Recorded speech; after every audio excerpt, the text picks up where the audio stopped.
اللهم إنا نحمدك ونستعينك ونستهديك ونستغفرك ونتوب إليك ونؤمن بك ونتوكل عليك ونثني عليك الخير كله، نشكرك ولا نكفرك ونخلع ونترك من يفجرك. اللهم إياك نعبد ولك نصلي ونسجد وإليك نسعى ونحفد، نرجو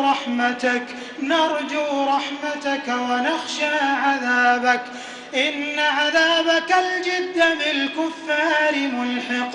اللهم اهدنا فيمن هديت وعافنا فيمن عافيت وتولنا فيمن توليت وبارك لنا فيما أعطيت وقنا برحمتك واصرف عنا شر ما قضيت، فإنك تقضي ولا يقضى عليك، إنه لا يذل من واليت ولا يعز من عاديت، تباركت ربنا وتعاليت، لك الحمد على ما قضيت ولك الشكر على ما أعطيت. نستغفرك اللهم من جميع الذنوب والخطايا ونتوب إليك، لا ملجأ ولا منجا منك إلا إليك. اللهم لك الحمد على ما هديتنا للإسلام وبلغتنا بمنك وكرمك شهر رمضان.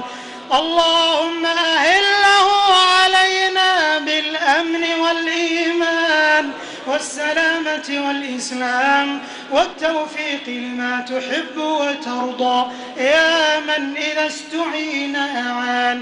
اللهم اجمع به كلمة المسلمين على الحق والهدى يا رب العالمين. اللهم وحد فيه صفوفهم، اللهم اجمع فيه قلوبهم، اللهم وحد كلمتهم، اللهم انصرهم على عدوك وعدوهم يا رب العالمين. اللهم اجعله شهر عز ونصر وتمكين للإسلام والمسلمين في كل مكان. اللهم اجعله شهر عز ونصر وتمكين للإسلام والمسلمين في كل مكان.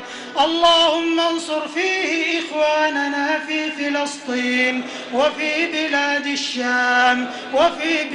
الشام يا حي يا قيوم يا ذا الجلال والإكرام. اللهم اغفر للمسلمين والمسلمات والمؤمنين والمؤمنات الأحياء منهم والأموات، إنك سميع قريب مجيب الدعوات. اللهم إنا نسألك من الخير كله عاجله وآجله ما علمنا منه وما لم نعلم، ونعوذ بك من الشر كله عاجله وآجله ما علمنا منه وما لم نعلم. ربنا آتنا في الدنيا حسنة وفي الآخرة حسنة وقنا عذاب النار. اللهم وفق إمامنا بتوفيقك وأيده بتأييدك، اللهم وفقه لهداك واجعل عمله في رضاك، وهيئ له البطانة الصالحة التي تدله على الخير وتعينه عليه. اللهم وفقه ونائبه وإخوانه وأعوانه إلى ما فيه صلاح البلاد والعباد، يا من له الدنيا والآخرة وإليه المعاد. اللهم إنا نعوذ برضاك من سخطك وبمعافاتك من عقوبتك، وبك منك لا نحصي ثناء عليك أنت كما أثنيت على نفسك.